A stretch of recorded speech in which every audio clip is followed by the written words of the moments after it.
questions at all about the test review or anything regarding test number 3 that you want to talk about right now?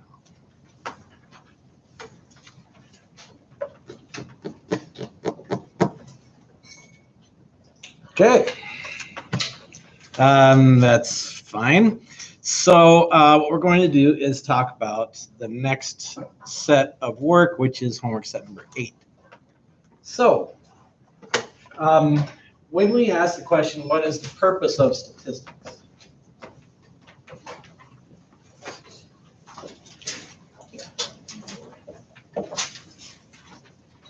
What's the answer to that question? It's data-driven decisions. What does that mean? We want to know what to expect. What does that mean?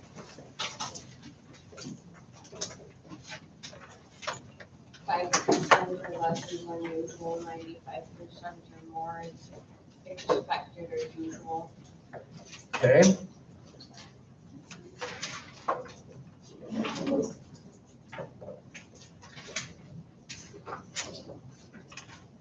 All right. Now, in order for these things to actually work, we have to have 2 other things other than statistics.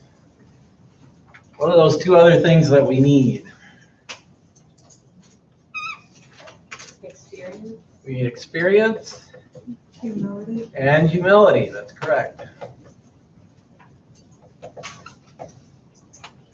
So when we look at our situations where we're finding some data and we say, what does this data look like and how does it work? There are certain mathematical things that we can come up with, but we don't necessarily know that that's true all the time. We can say, I have a formula. Does this formula actually work? And the fact of the matter is we don't really know for sure. We can try it and see if it does work and see if it makes sense. But we have to have experience to know whether it's a really good idea to use any kind of mathematical formula. And then we have to have humility, because as we talked about at the very beginning, all this depends on us choosing certain things as a sample. And we don't know if some other thing might be messing up our sample. Oh, I did find a thing here. See if I can get to it. Because it had a lot to do with lurking and confounding variables. And I emailed it to myself so I would know that it was there. Here we go.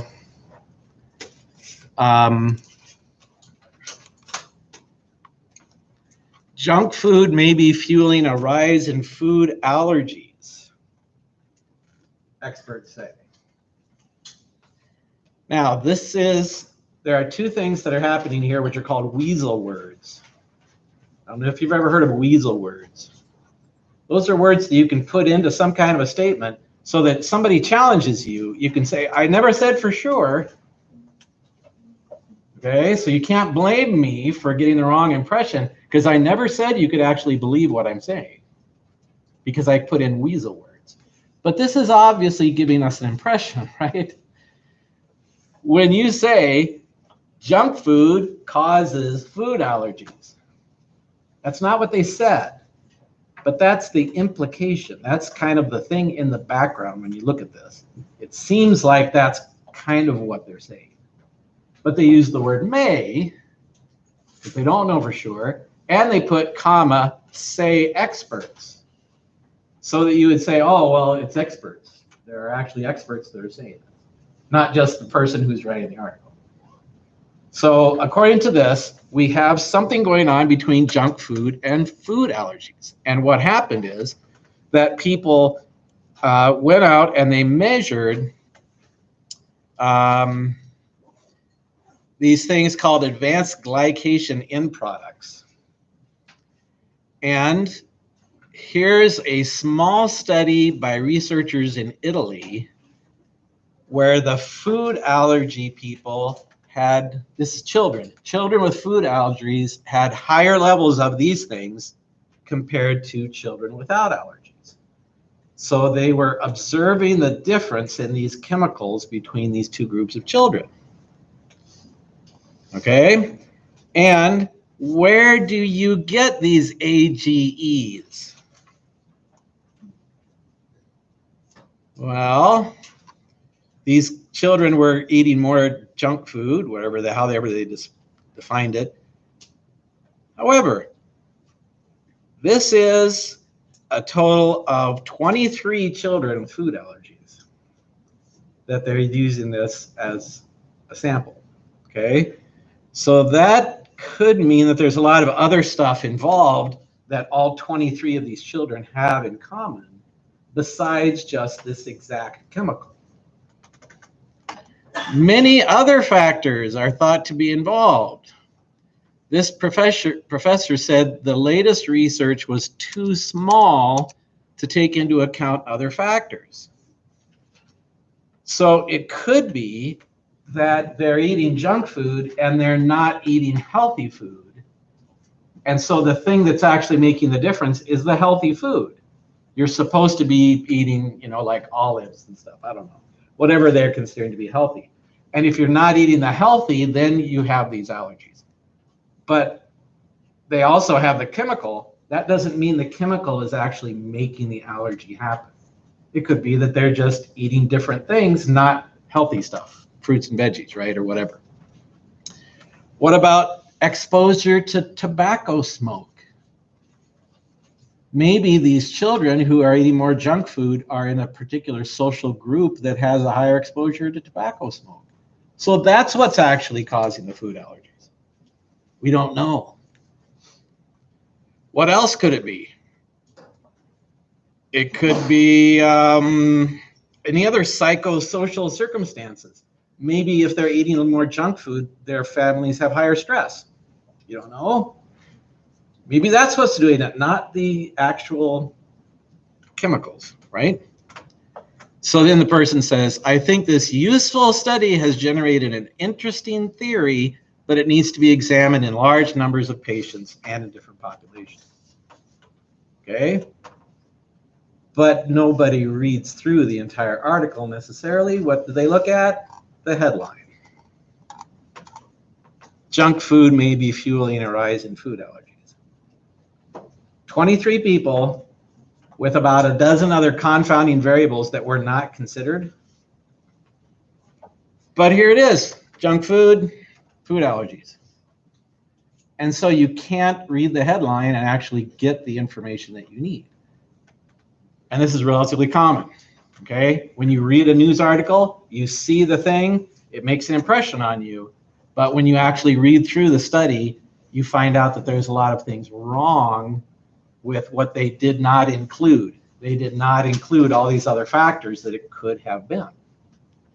All right, so we're trying to make these things, but we have to have more experience with this, and these other people that they interviewed have experience, and they also have humility. And they say, well, it's kind of interesting, but we would have to do a lot more research to find out if this is actually a thing.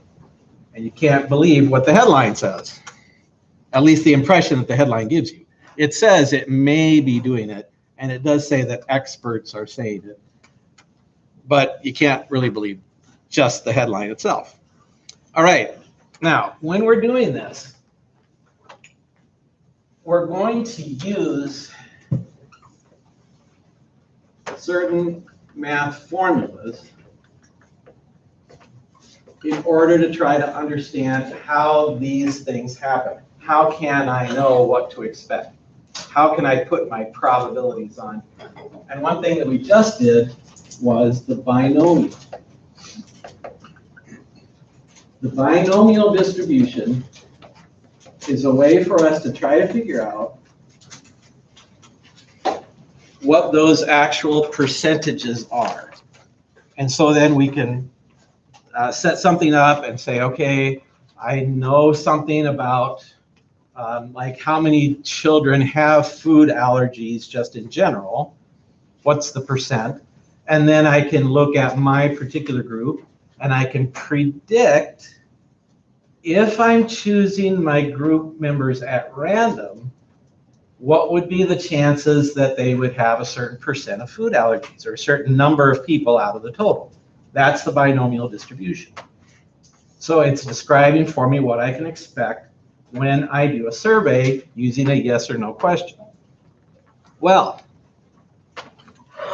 if I look at, when we looked at this earlier, we said, if I have, for a large sample size,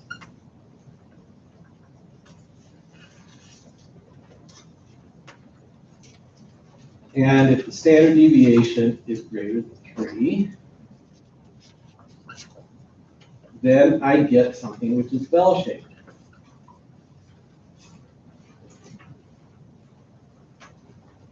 And we're going to show how that actually works right here. This is based on something called Plinko. Can somebody tell me what Plinko is?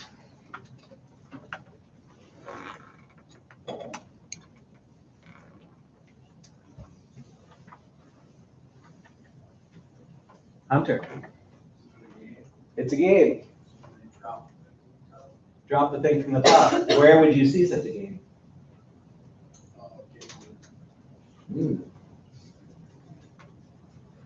I actually experienced it on The Price is Right. I don't know if you've seen that show. Okay. Anybody else seen Plinko on The Price is Right? A few. All right. How's it work, Hunter? Try to get it in like the center. Depends on where the big money is, I guess, at the bottom. Okay, so you've got categories down here when some of them are big money, right? Yeah. And in order to get that, where do you do it? You gotta drop the little chip. Okay, you're dropping a chip down here, There's a bunch of rounds on it. and it's a bunch of things that it bounces off of. Yep. And it's going to land somewhere in here. Okay, this is Plinko. It's important for you to understand this so that you can understand what the next thing is. Okay, so what happens when you drop something in Plinko? It has a chance of bouncing off either to the left or to the right. Now it's relatively random as far as how that happens. When the thing comes down there, how fast it's going, what direction it's moving, whether it's spinning or anything like that, that's going to affect what happens here, and those things are all kind of random. So it pretty much has a chance when it lands here of going either to the left or the right, and it's kind of 50-50. So the question is, if I were to do this 10,000 times, where would I expect most of the chips to be?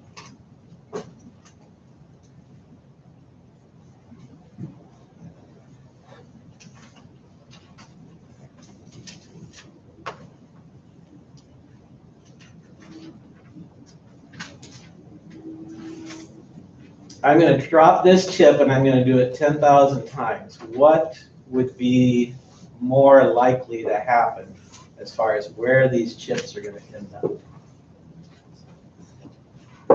Near the center. Why would we say that they would end up near the center? Okay, Jordan, can you say that louder? I said I feel like they always go to the outsides, not the middle. Ah, okay. If these are random experiences here, then it would have to hit here and go that way, and hit here and go that way, and hit here and go that way. So it would have to have randomly all of them going to the left. And then the same thing would happen here, all of them would go to the right. However, if these are truly random, then the ones that go to the left could be canceled out by one that goes to the right. And so if you say it's randomly possible for it to go one way or the other, many times a lot of those things will cancel, and it would seem it would be reasonable that they would end up here at the center. However, you might think otherwise. It might be, well, I've seen a bunch of these things happen, and it seems like a lot of times they go either this way or that way. Well, in order for us to do a little bit of an experiment, I brought the little Plinko board here. So what I'm going to do is I'm going to have all these little brown things are going to go through this funnel when I turn it over. And they're going to go through and they're going to bounce off all these little nails here. And they're going to end up in these little categories down here at the bottom. So the question is, what actually happens when I do this?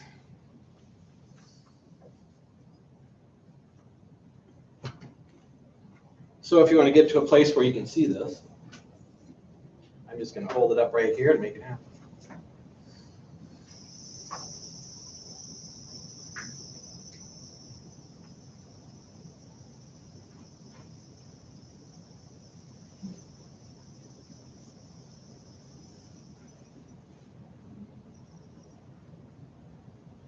What do we got? Most of them are in the middle. Okay. That's surprisingly the big money in the middle. Right. The price is right. Yeah. Like if that. Right, you would think, yeah. But the fact is, if they put big money here, they can put small money on this side. And there's still going to be a lot of them on either side. Crystal, are there any in this farther section? I would say yes. Okay. And then over here? Yes. Yes. There are some of them that went all the way to this side and went all the way to that side.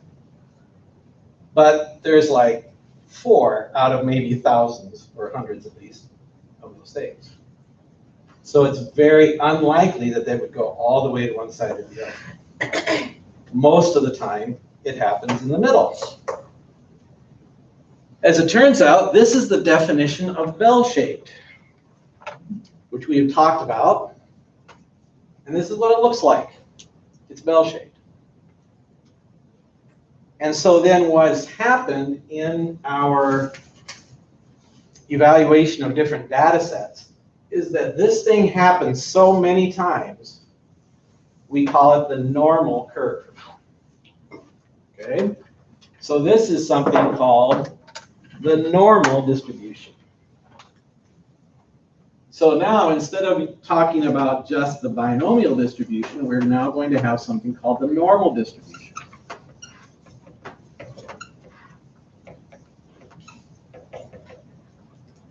And the normal distribution is the definition of bell-shaped. What does that actually mean? There's 3 main ideas here. The first one is that it's high in the middle.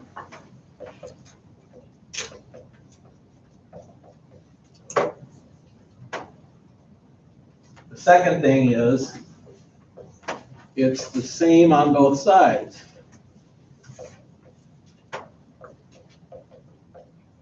Which we call symmetric.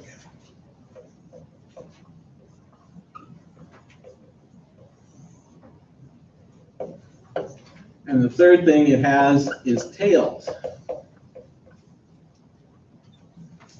That means it does not just suddenly go down to 0. It gradually gets smaller as you go out from the middle, but there are some that are way out on one side and way out on the other.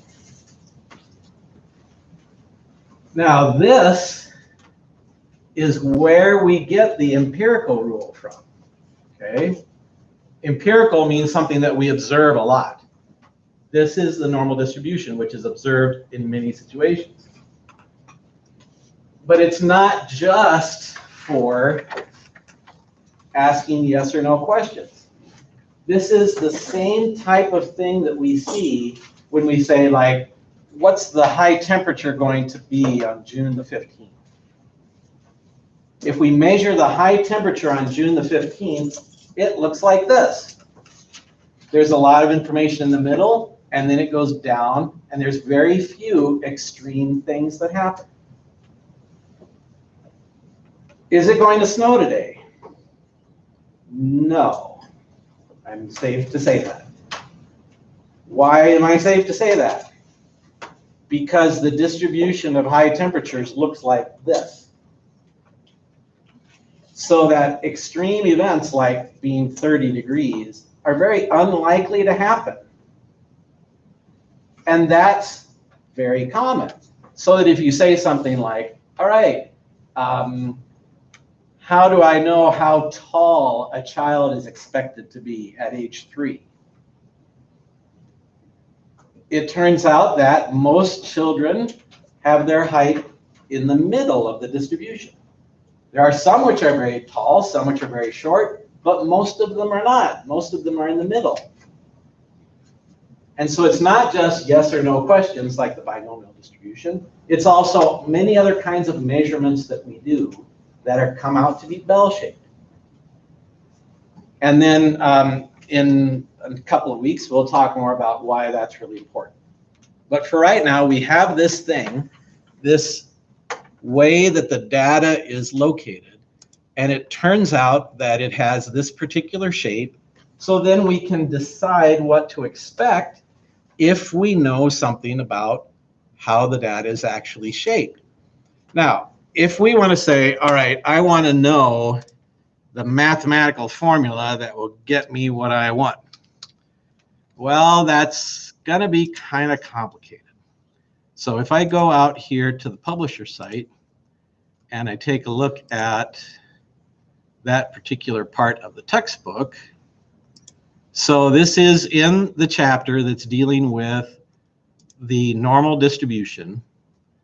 And so this is chapter 6 in the textbook. And so then we say, all right, what does it look like?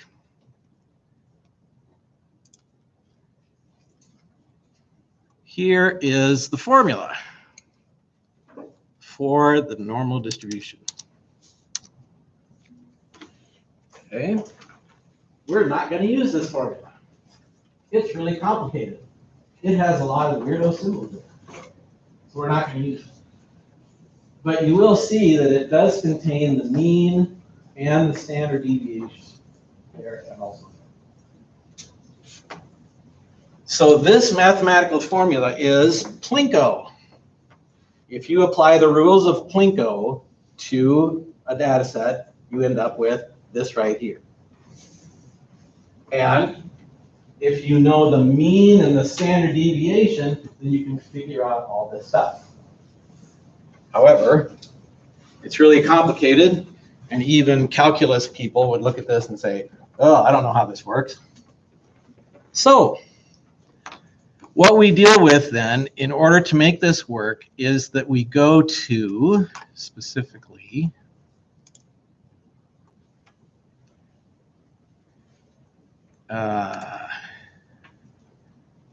where are you? There you are.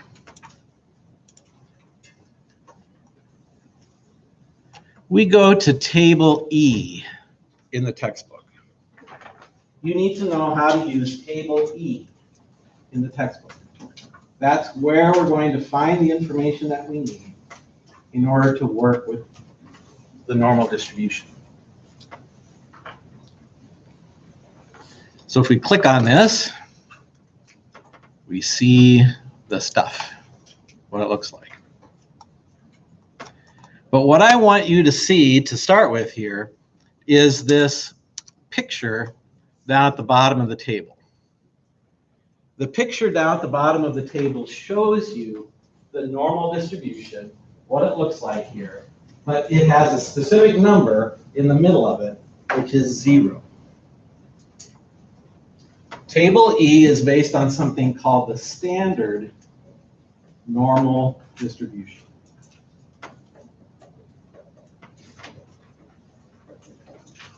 The standard normal distribution is an artificial data set.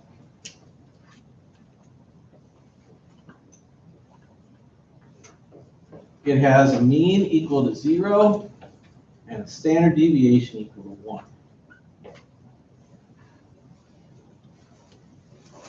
So when we're working with these specific numbers, we're not talking about actual data right now. We're talking about this data set. And it's called z-scores. So the z-score in the middle is 0, and it has a standard deviation of 1. Now, because of this thing, this standard normal distribution,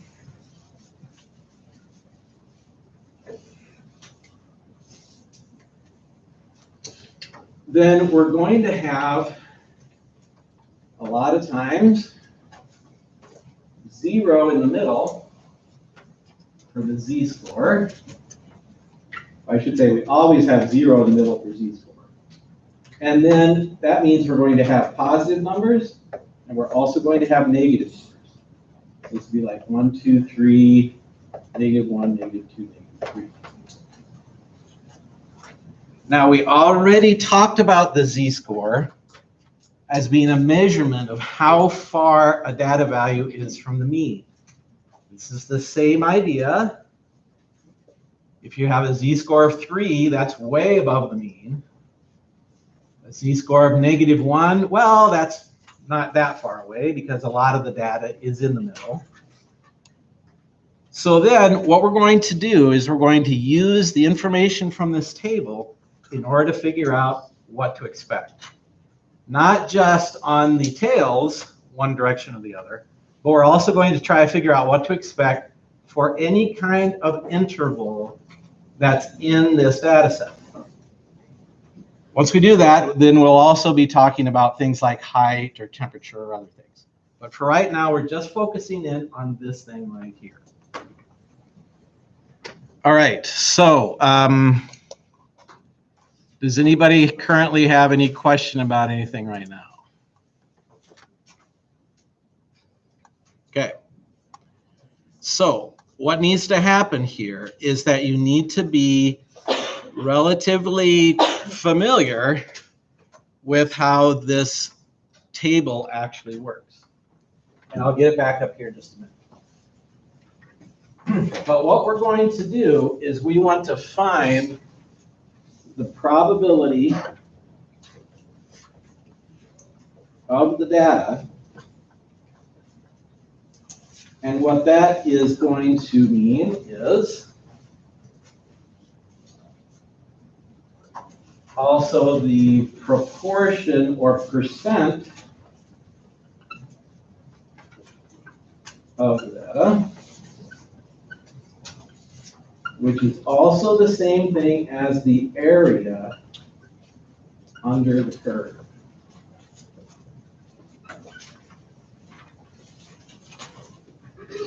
If you think about Plinko and you think about this thing that I made happen here, okay? If I were to say, what's the probability of any of these particular categories? Then we would be taking this divided by the total number of things, right?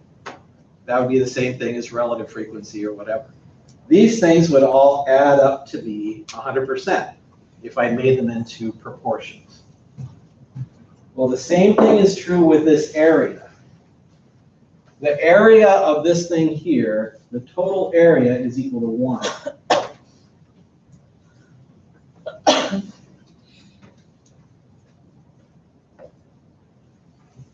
And so then this would be broken up into 2 pieces. If we split it right down the middle, this area here would be 0.5. This area here would be 0.5.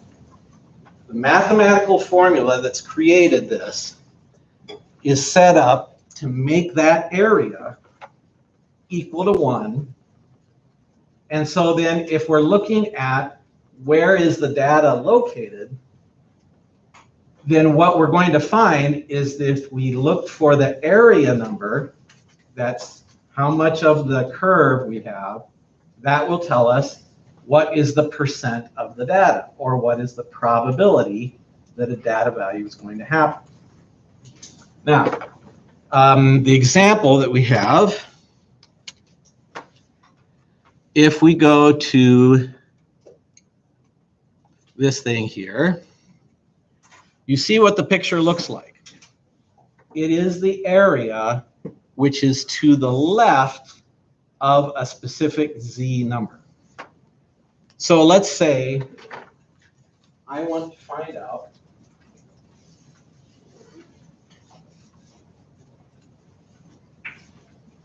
what is the probability of getting z less than -1.2. So I have this artificial data set and I say, well, if I were to just ask the question, what's going to happen? What is the probability that z would be less than 1.2? that is the same thing as saying how much of the data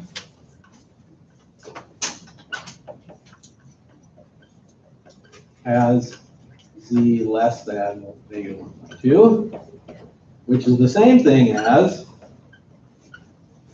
what is the area under the curve for z less than -1.2. So in your homework, it could ask you any of these three things. It could say, what's the probability of this? It could say, how much of the data is here? And then it could say, what is the area for whatever interval? Remember, an interval is a certain section of the data between certain numbers. In this case, it's an interval from -1.2 all the way over to the left. So, where's my red one? Here it is. It's really important for you to draw a picture. You need to draw a picture. Oh, that's pretty lame for red. Let's highlight it in green. Draw a picture.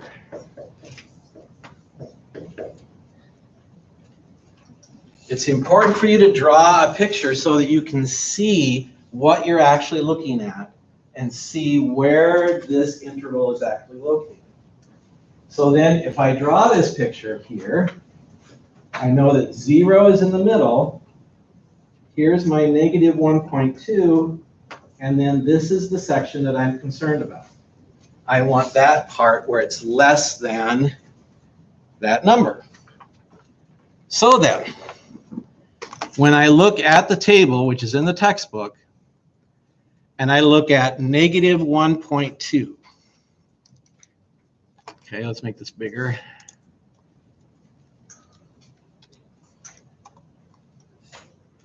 Okay. Notice how this works. This is the standard normal distribution. The first column is where I have my decimal point 0.00. That means that I'm not adding or changing this number at all.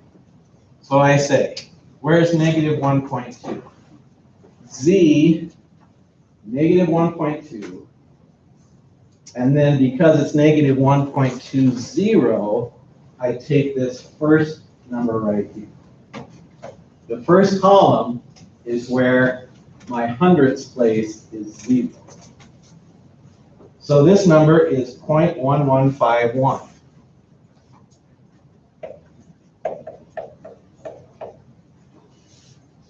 So that is one way that I could answer all three of these questions.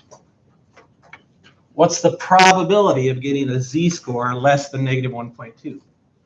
0.1151. That's the probability. It's also the proportion of the data. But many times we want to say this in percent terms. So we could also say 11.51%. Remember, if I have a decimal number and I want to make it into a percent, I move it 2 spots. And then if I say, what is this area under the curve? Well, the whole area is equal to 1. This part of the area is equal to that number, 0.1151. Now, for our purposes, we don't really care about areas, but we would care more about percentages or probabilities. So this thing here, this table, is going to be able to tell us what we can expect from this data set. Now, if we have a number besides 0 in that particular z-score, then that means we would need to use this part of the table going out into one of the columns. So, if I were to ask the question, what's the probability that z is less than negative 2.33? So then I would be looking at this right here, and I would say, okay, here's negative 2.3, and then I would go out here to this column to get that hundredths place. So for negative 2.33, this would be my answer, 0099.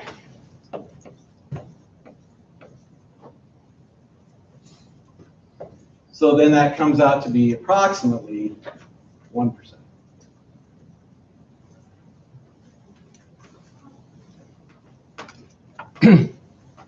So, Show that again.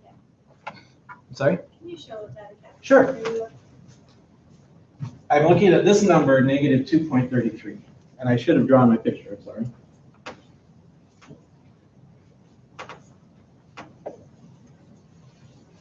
So I'm looking at my z-score, negative 2.3, that gets me to the 10th place. But now I need 2.33, so that means I go out to this column where I see the 3 in the hundredths place. I can do this. Okay. All right. So then, when we're looking at this thing here, and we say, I want to find different kinds of intervals.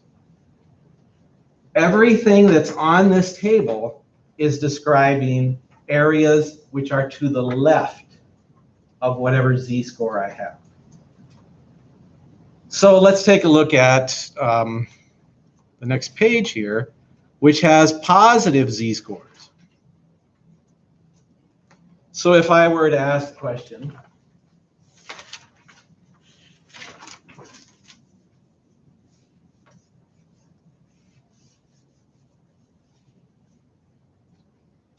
what's the probability to have a z less than positive, let's say 0.81? So I'm looking here, here's my 0.8, and then I want the next digit to be 1, so that means I go to this column, that's 7910.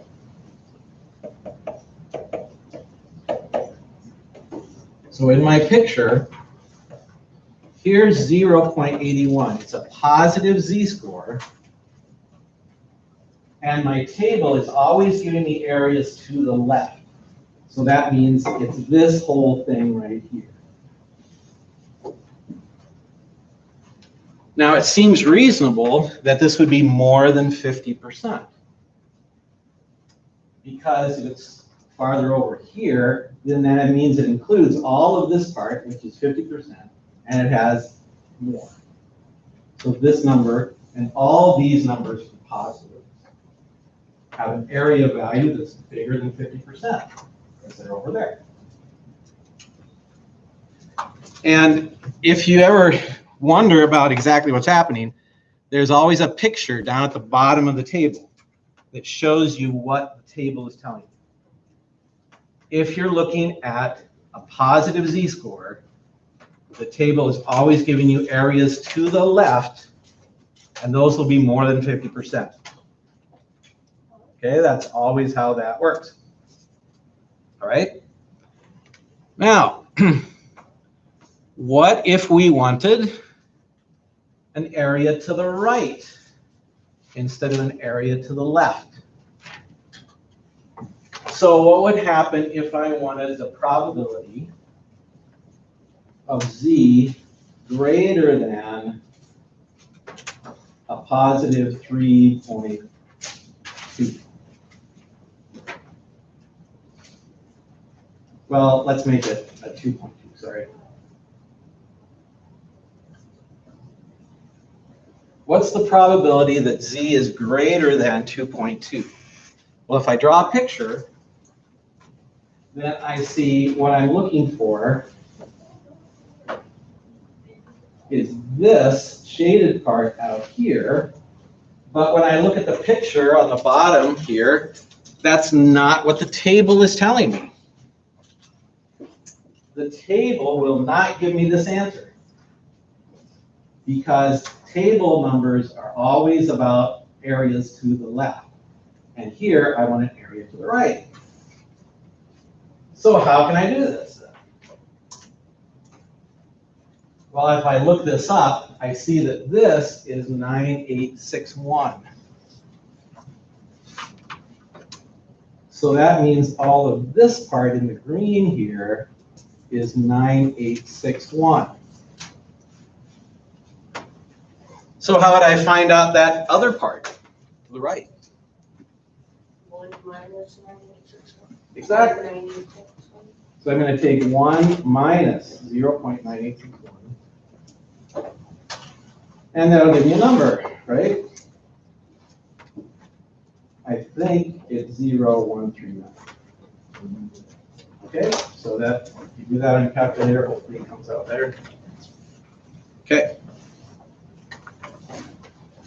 So now, hopefully you can see how this works specifically with the idea of the tails. If I want a tail, but I want it to the right side of the data, then I have to think about this process.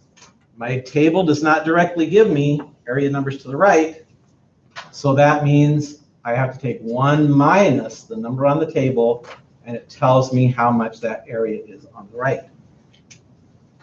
Pretty common to have tails.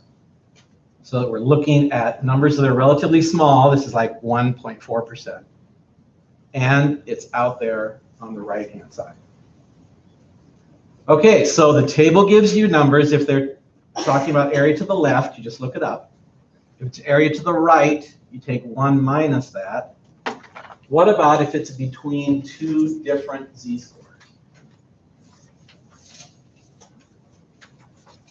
What if I want the probability that z is between, let's say, 1.4 and 2.1? How am I going to find a probability between these 2 z-scores? It's important to note you don't subtract the 2 numbers for z. You can't make that work, okay? That's not how it works. You have to find area numbers for both of these things. So, and it is, many people might not have seen how this is written. This is what we mean when we say z is between 1.4 and 2.4. That's what these symbols are telling me. So then, I make this picture. I've got 1.4 out here. I have 2.1 out here. But remember that whenever I'm talking about the table, it can only give me numbers which are to the left. So when I look at 1.4, this is 9192. That would be this section right here. This is 9192. And notice where I'm writing it, okay? 1.4 is the z-score, which is down below. 9192 is the area, which is in here. And if I look at 2.1, I've got 9821. That would be this area here. 9821. So I've got area to the left for one value, area to the left for the other value, but what I really want is this in between.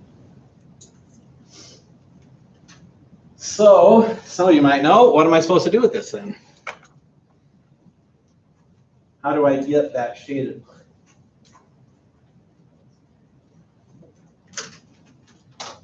What would I need to do with these two numbers? I'm going to subtract it. So I take 9821 minus 9192.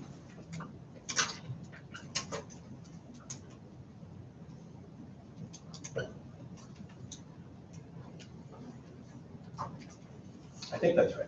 It is. Okay. So then, these are the three situations that you're going to find. You can have areas to the left, which just come directly from the table. Areas to the right, where you take 1 minus the number. And if it's an area in between, you find the area for the first one, find the area for the second one, and then you would subtract them. And notice that your answer has to come out positive. It's not possible to have a percentage or a probability that's a negative number. So this is always going to come out to be a positive thing. Okay, so far we've got at least some of this going on.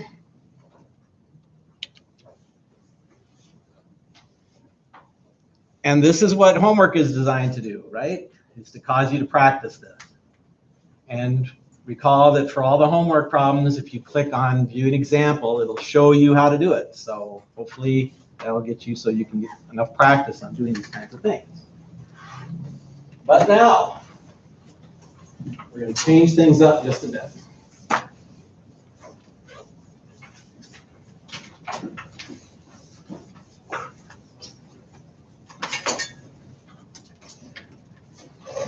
We want to use regular data.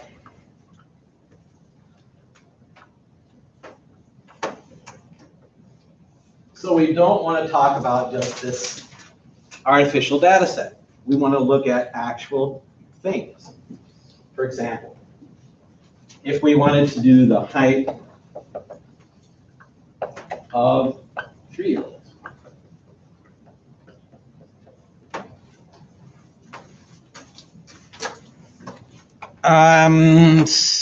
I'm pretty sure even at this age the boys are going to be taller, so height of 3-year-old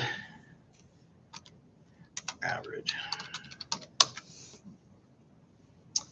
Okay, so oh, well, it doesn't separate them out. It just says 37 inches, so we'll just call it 37 inches.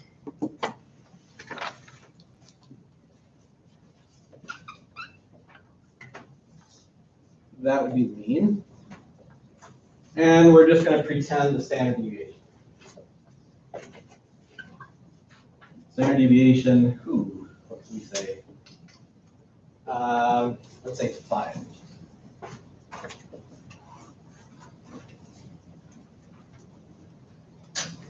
So what we're going to say is, let's use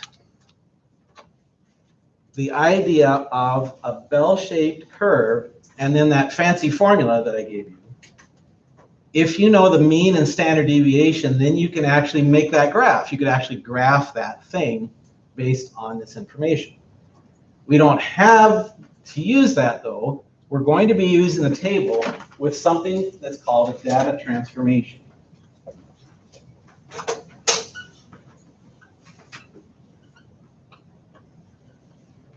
And here is the formula for the data transformation. Z equals the data value minus the mean divided by the standard deviation. But we already did this. Okay? This is the definition of the Z-score, no matter what. And then if we use our symbols, this is X minus mu divided by sigma.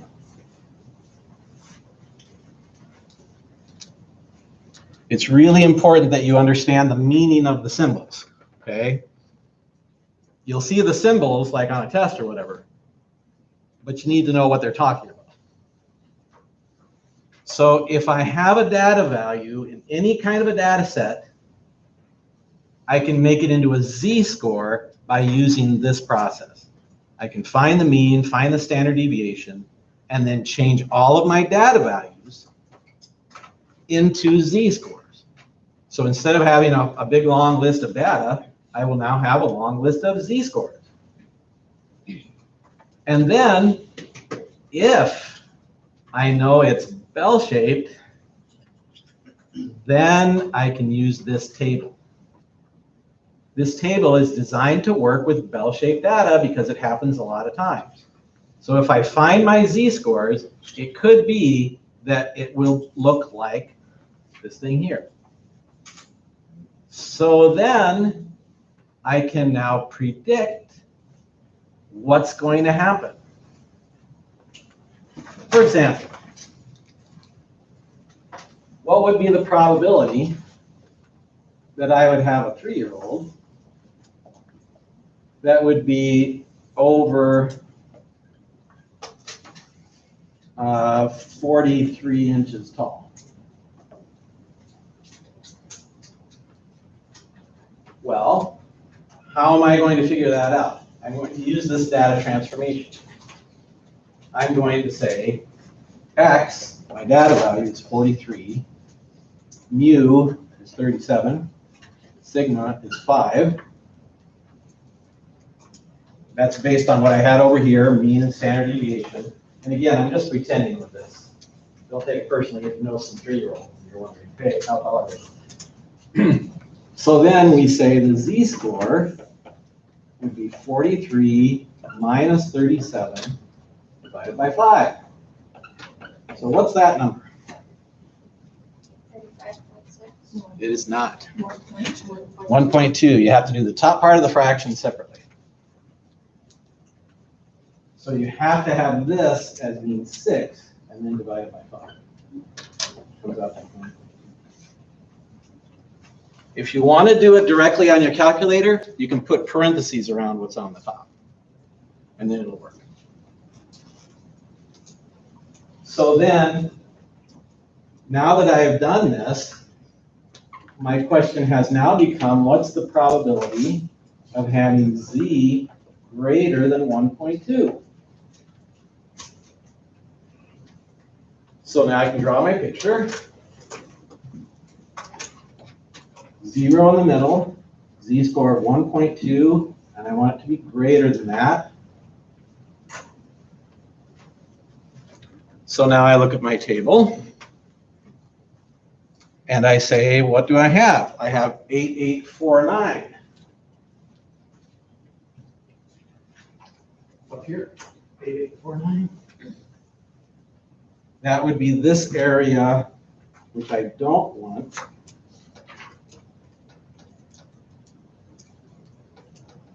So then what is the area of what I do want?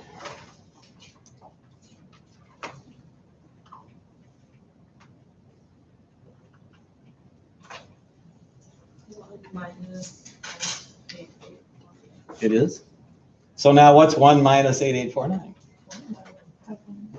1151.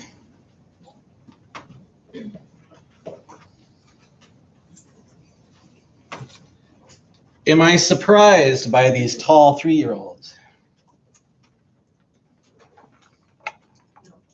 Why not? It's more than 5%. This is telling me the probability of having a 3-year-old that's over 43 inches. This person walks into the room, I say, I am not surprised to see you be that tall.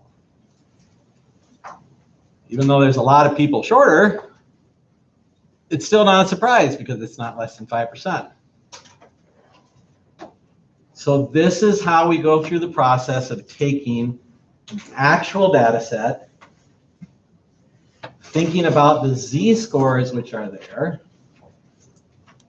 and then that allows us to predict things not simply for empirical rule, but just in general. If you'll notice for the empirical rule, if something's less than 2.0 or negative 2.0, 2.0 would be 2 standard deviations below the mean. And anything less than that would be 0.228, which is almost 2.5%. So this is kind of a ballpark estimate. When we use the empirical rule, we're saying it's 2.5% low or 2.5% high. That would mean 95%. So the empirical rule comes from here, but it's just an approximation. If we want to know exactly what the mathematical formula tells us, then we use the table with the z-scores. But remember, even the z-scores in the table are not cast in stone for your 3-year-olds. Your 3-year-olds might not go along with this, okay? So you can't necessarily say, I know what is absolutely going to happen because I have a number and it's 0.1151. That's crazy. You don't know what's going to happen. This is just a ballpark estimate of things that you have no control over. So yeah, it's helpful and it might work occasionally, and especially if you have big data sets, it might work pretty well. But you should not trust this number. You should not believe that this number is actually telling you what's happening, because it's not. You don't know that your data is exactly bell-shaped. You don't know if these are exactly random samples that you're getting. You don't know if the people who are getting these chemicals are actually causing their food allergies, or if it's tobacco smoke or something else. You just don't know the answer to those questions. So yes, we can get good information, but we should not expect that this is going to actually tell us what's happening. No matter what the situation, there's probably something we didn't think about. So we have to have a lot of humility when we do this. All right, so this is what your homework's going to focus on, is going to be on finding these areas based on using table E, and then using the data transformation to also make that kind of stuff happen. All right, so we'll take a break for 10 minutes here. Come back at 1:50. Go from there.